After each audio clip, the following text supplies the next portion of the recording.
We think that if we're punitive or threatening to ourselves, that will drive us forward. But the truth is, and there's so much research on this, thank goodness, because otherwise I wouldn't believe it, and I don't think anyone else would either. If we speak to ourselves as if we're a dear friend, if we give ourselves that compassionate encouragement, that actually turbocharges motivation and performance so much more than the ruthless perfectionist self-criticism. Welcome back to our Happy Rainmakers Video Series, where point one can make a difference. I'm really happy to be joined today by Jordana Confino, who is the founder and CEO of JC Coaching and Consulting. Welcome, Jordana. Thank you so much, Jen. I am so excited to be with you today. So you've convinced me perfectionism is definitely holding lawyers back. It's not helping them. So what do they do? The wonderful thing is that neuroplasticity is real. So neuroplasticity is the phenomenon whereby we can literally rewire our brains through concerted effort and practice. So every time that we perform a specific action or think a specific thought, even if we're doing it on purpose, it's not coming instinctively, the neurons that fire to facilitate that thought or action, the connection between them literally grows stronger, which makes it easier and more instinctive for us to have that thought or perform that action again. And so the first step is to just increase our awareness of when those self-critical thoughts or perfectionist impulses are popping up. And this is going to sound really woo-woo, but I'm telling you, it's like hardcore neuroscience backed. We can separate ourselves from those thoughts by literally personifying them. So imagining that there's like a little anxious something in our heads or on our shoulders. I think about it like a little devil on your shoulder, whispering these things at you. And they're doing it on repeat all day. So we don't even notice it's there at first. But if we can start to build our mindful awareness of those messages we're sending ourselves all day, and then just separate ourselves by imagining them as a separate being, then we can say, oh, I see you, little critic, or I see you, like perfectionist, whatever you name them. And then say, but I know that you're really freaked out right now, but I also know that what you're saying isn't necessarily true. And it's doing is distracting me right now and making me anxious.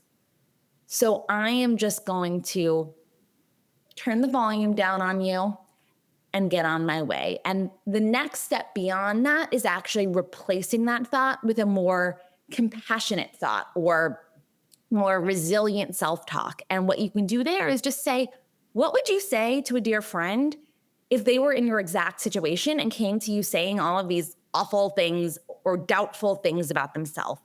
You would probably say something encouraging. And we think that if we're punitive or threatening to ourselves, that will drive us forward.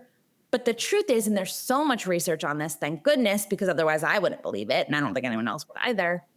If we speak to ourselves as if we're a dear friend, if we give ourselves that compassionate encouragement, that actually turbocharges motivation and performance so much more than the ruthless perfectionist self-criticism.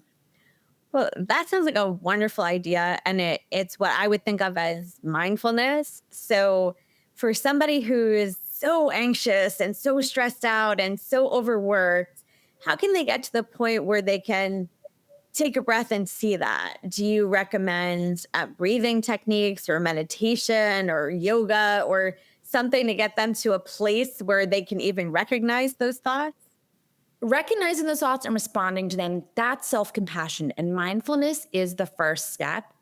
I think just a preliminary step is an active self-compassion, which is just saying, I can take a minute for myself right now. When you feel your anxiety going so much that you say, I can't take a minute to just sit and breathe and notice, check in with what are the thoughts that are going through my head that has me so ramped up, that's a signal like you really gotta take a minute. And because perfectionists are often anxious and we're tightly wound. And the problem is that when we start getting wound, then we start reacting by going even faster and getting even more tightly wound. So it just gets tighter, tighter, tighter, tighter, tighter.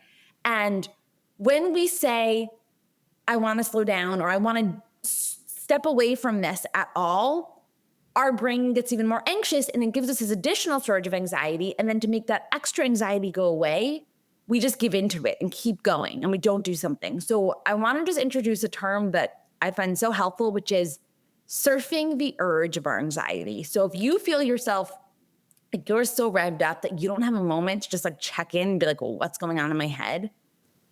Push yourself to take a minute just to breathe and ground yourself and surf the urge of the anxiety that says, no, no, no, no, no, you can't.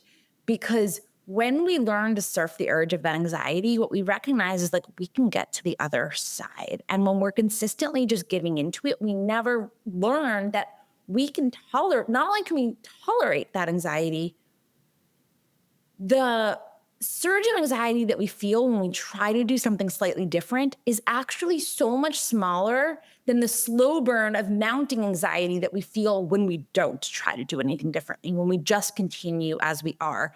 And so if we're just tightening all day, if we can just take a few moments to loosen a little bit, even if then when we tighten back up, at least we're starting from a looser space. And that's just how you start building this muscle.